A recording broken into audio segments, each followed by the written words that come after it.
महाराज की जय। छोड़ दी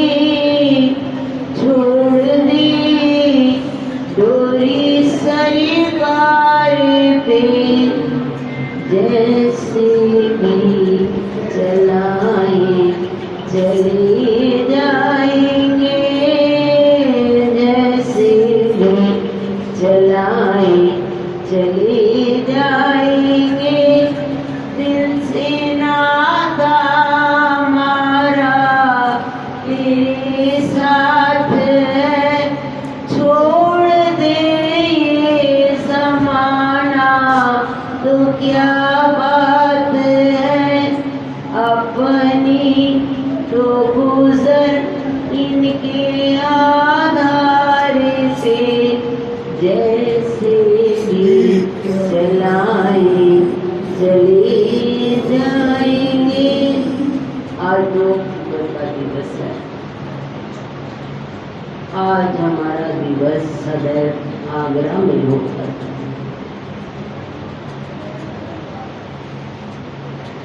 आगरा में नहीं हुआ, परंतु गुरु महाराज जी ने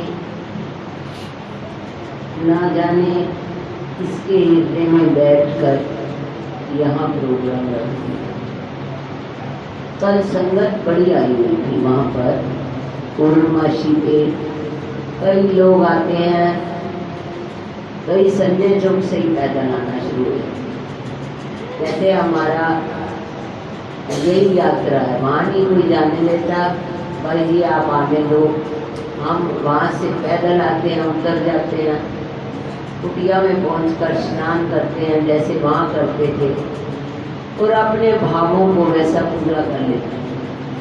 ऐसे ही गुरु महाराज जी ने 2 अक्टूबर का सत्संग यहाँ रखकर सोनीपत की संगत के भाव पूरे कर दिए, और पानीपत में सुबह मनाया गया। सुबह 4 बजे से पूरे बनने शुरू हुए, और जब मैं बाहर निकली 9 बजे तक पूरे बन ही रहे थे। और सबको 2-2 पूरे खीर और 1-1 सेब वितरित किया गया। वहाँ भी भंडारा 2 अक्टूबर का छोटा सा ही किया गया, बहुत बड़ा तो नहीं, छोटा सा ही किया गया। पर सुबह संगत वहाँ आसपास के 3-4 घर हैं, सुनीता का, अलका का, माता साहब का, ये सब कहने लगे 2 से 4 का पाठ भाई जी जरूर रख लो। मैंने सुनीता मुझे कहने लगी, मुझे स्वामी जी और महाराज जी याद आ गए। हम पंजाबी बाग में स्वामी जी महाराज जी आया करते थे। स्वामी जी 2 बजे उठ के बैठ जाते थे और 10 बजे तक, सुबह से लेकर रात के 10 बजे तक खड़े टाँग पर हम दौड़ते रहते थे। यहाँ सफाई कर, वो कर, आज की सेवा कर। रात को बड़े थक जाते थे। और कभी पाठ में भी बैठना तो बड़े महाराज जी ने कह देना सो जा। हमने कहने की शर्त है सो जाते थे। यदि सुबह स्वामी जी को देखकर कभी दिल करता उठ जाए तो बड़े महाराज जी जैसे पासा पलटना, देखना बैठी, कहते क्या बैठी हुई, सो जाना भी। हमें तो मौका मिलना चाहिए, कोई कह दे सो जा तो सो जा। हम सो जाते थे। और स्वामी जी के पास डर के मारे नहीं सोते थे कि वो तो 2 बजे उठ जाएंगे और आपा को उठा जाना नहीं लगा। अलका वगैरह कहने लगी भाई जी, गुरुमाई ने कहा शनिवार, मंगलवार और 1 दिन और 2 से 4 जरूर बैठा करो, सुबह काम करके। 3 दिन मेरे पूरे हुए। आज गद्दी दिवस था। अलका कहने लगी भाई जी आज का दिन गद्दी दिवस है, आगरा होते तो जग देना, आप जग जाओ। मैंने कहा ठीक है भाई। सुनीता कहने लगी भाई जी इतने तो थकी नहीं है। फिर वहाँ जाके देखती है नींद आई, आज मत जा। मैंने कहा ठीक है, मना कर दे फिर उसको सो दे। एक मौका मिलना चाहिए, कोई कहे यार आप कर लो तो कर लो भैया, है अच्छा, मैं ना 2:10 पे मैं नींद पड़ गई। मैंने ना उठी है और पानी पुनी पिया है। मैंने कहा अच्छा 3 बजे तक संगत के 5-6 बंदे बाहर उठ गए कि हम गद्दी दिवस में देख कर 5-6 लेडीज उठ गई। तो उनको मैंने कमरे में सुला दिया। मैं उठी, मैंने कहा मैं किसी को क्या तंग करूँ, ये सब आए हुए हैं, अब सूजी वगैरह भिगोई हुई है, इसमें सारा कुछ मैं ठीक करूँ, मैंने अकेली हूँ, मैंने ही करना। मैं 2:20 पे ना ताला खोलने लग पड़ी। मैं कहा कोई आएगा ना तो आगे पाठ पे बैठ जाएगा। अभी ताला खोला ही किसी की सीढ़ियों चढ़ने की आवाज़ है।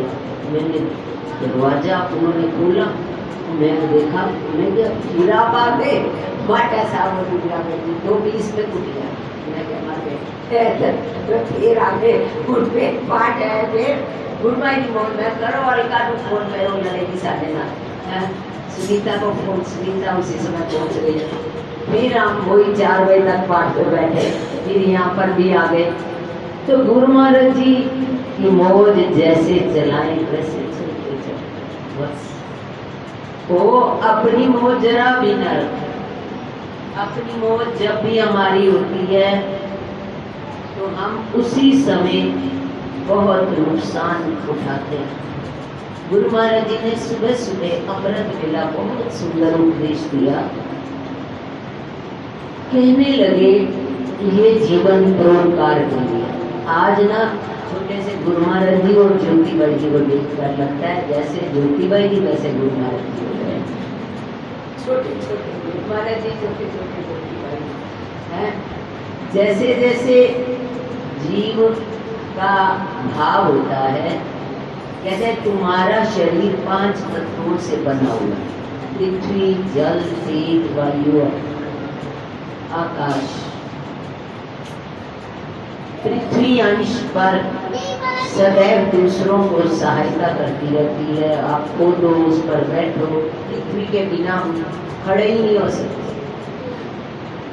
पृथ्वी अपना कुछ नहीं, सदैव दूसरों की सहायता के लिए खड़ी रहती। वायु के बिना हम रह ही नहीं सकते। वायु दूसरों, अपने लिए कुछ नहीं मांगते।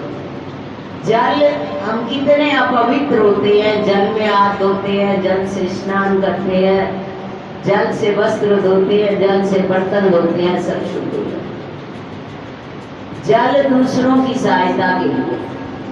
और अग्नि भोजन बनाती है तो हम खा रहे हैं, ना बनाए तो नुकसान भी होता है, उससे फायदा भी होता है। ऐसे ही हमारे 5 तत्व हैं।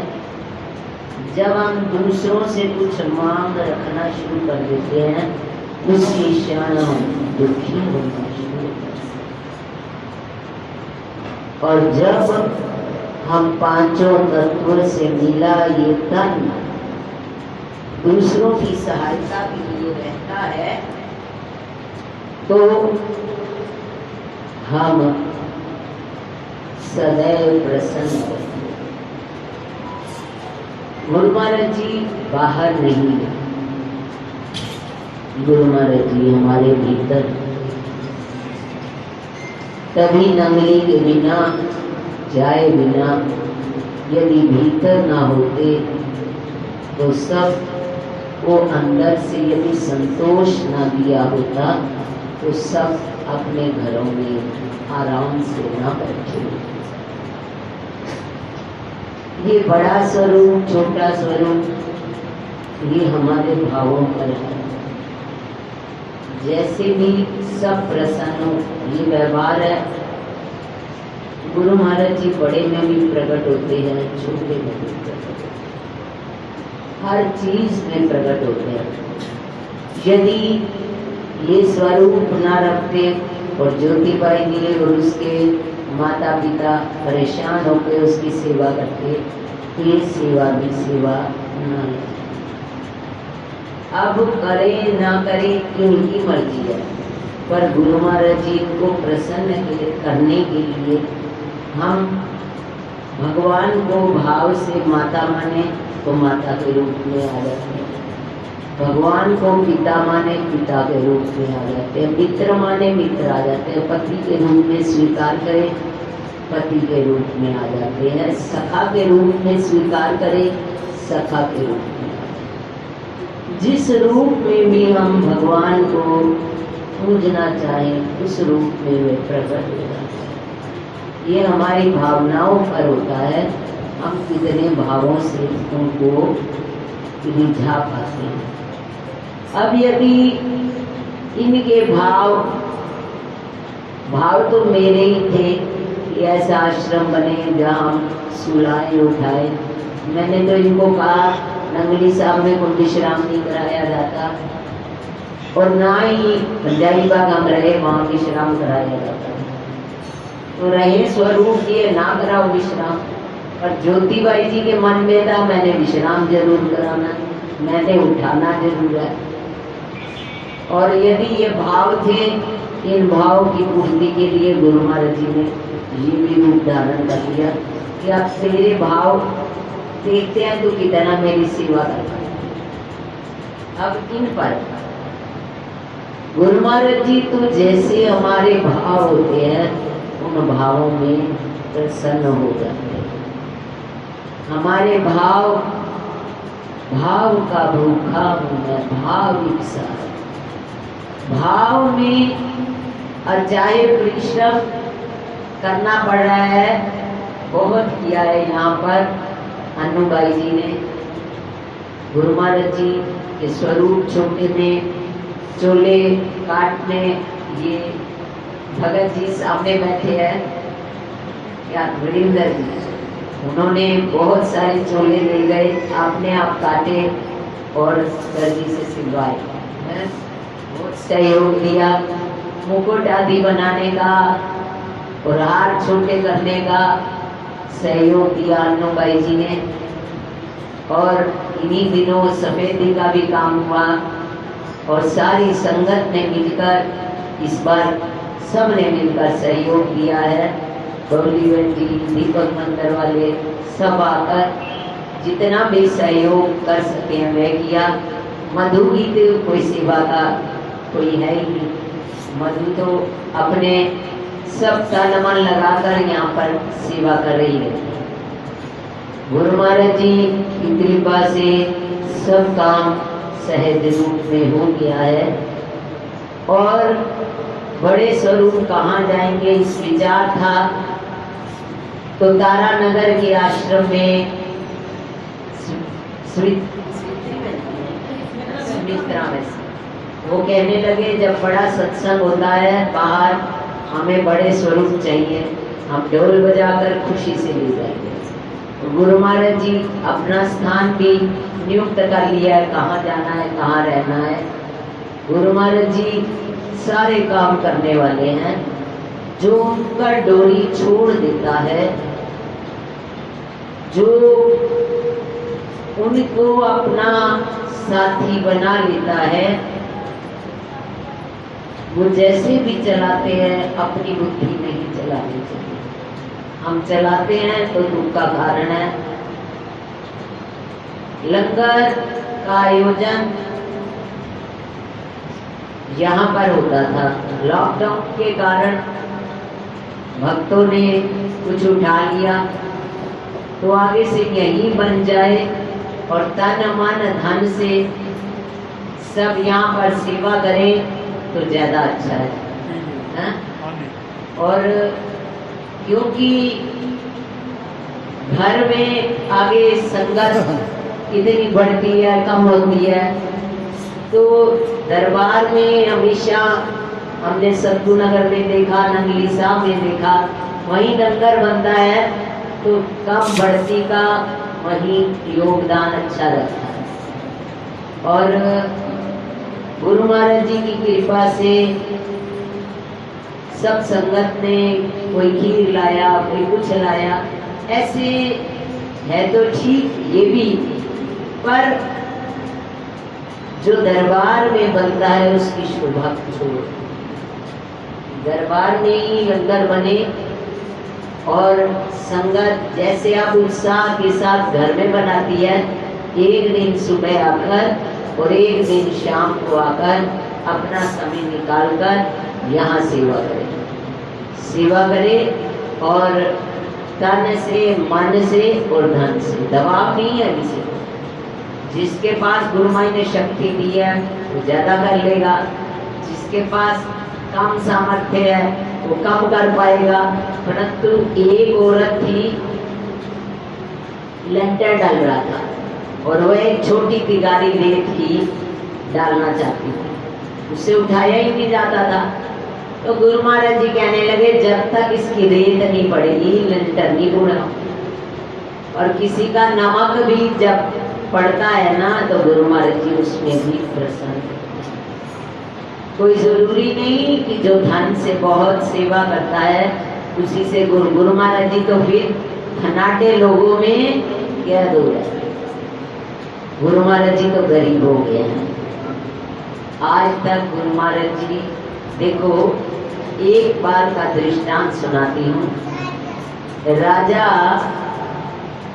का दिल करा कि हमारे शहर में कभी हंस आकर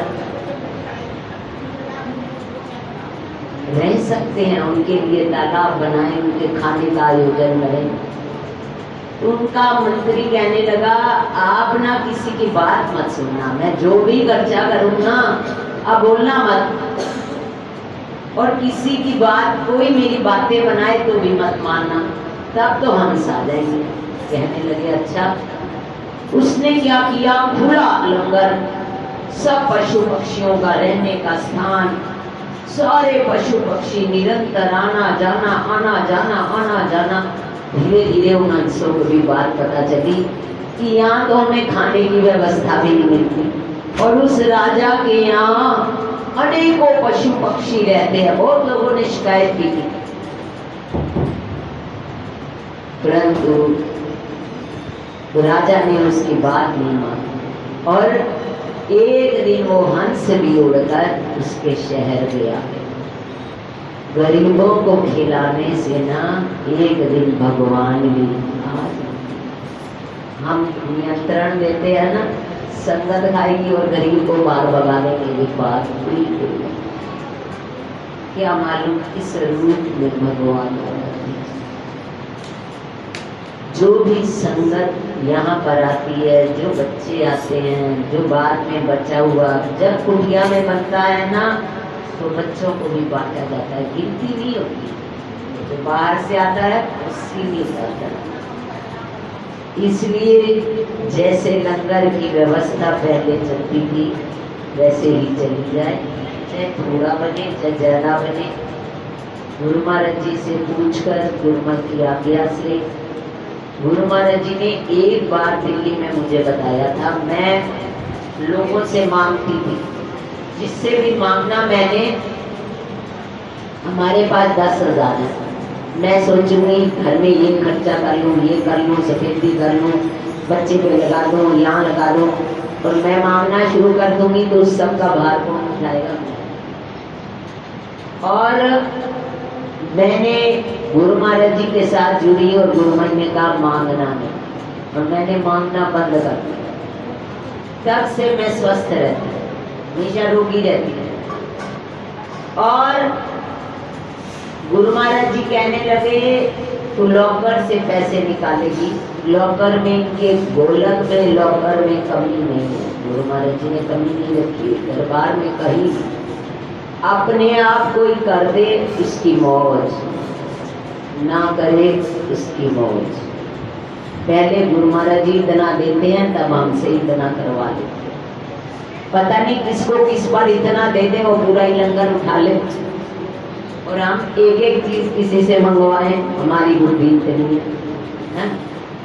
तो गुरु महाराज जी अपने आप ये लंगर की व्यवस्था, और जो भक्त करके आता है ना उसमें अहंकार आता है, मैं चला रहा हूँ दरबार को, और चलाने वाले को वो बैठे हैं ना, हम चलाने वाले ना कोई, और दरबार को कोई पूरा डाल ही नहीं सकता। कोई कहे कि मैं दरबार की सेवा पूरी कर सकता हूँ, कोई नहीं कर सकता।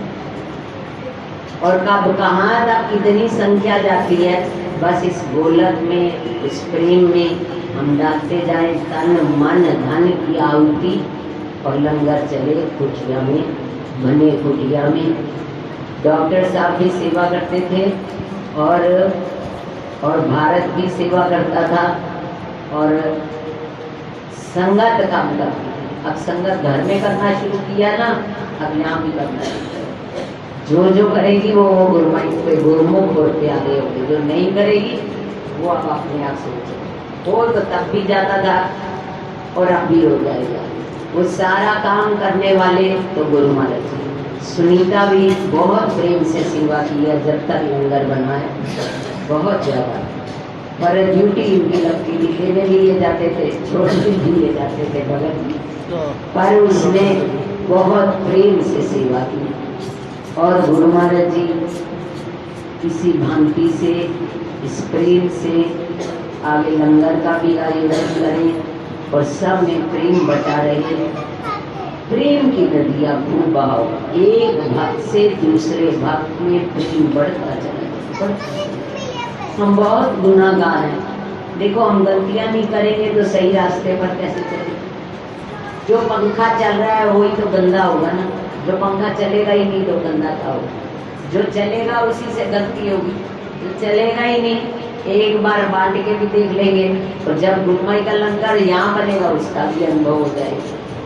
जब करेंगे तभी तो अनुभव होगा, जब करेंगे ही नहीं तो क्या अनुभव होगा? तो कोई बात नहीं, हम एक एक कदम गुरु महाराज जी के चरणों में फूंक कर रखे।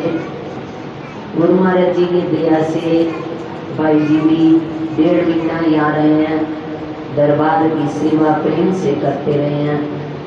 दोनों ज्योतिबाई जी के माता पिता भी प्रेम से, जितनी भी उनसे हो सकती है, तन से तो नहीं कर सकते परंतु धन से कभी पीछे नहीं हटे।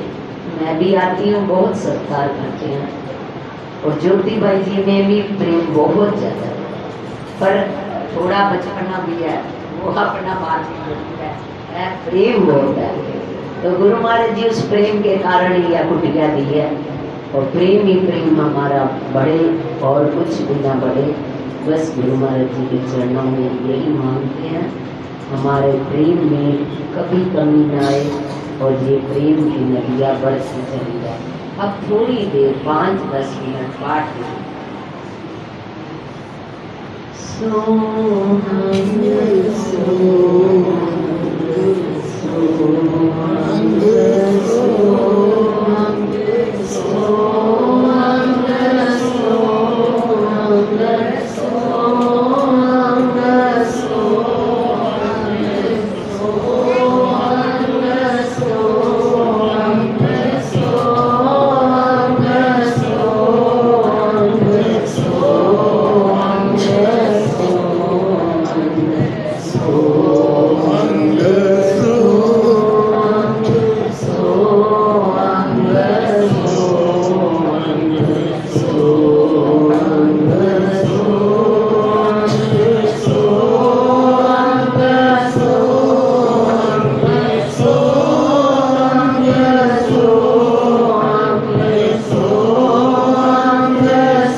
So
Oh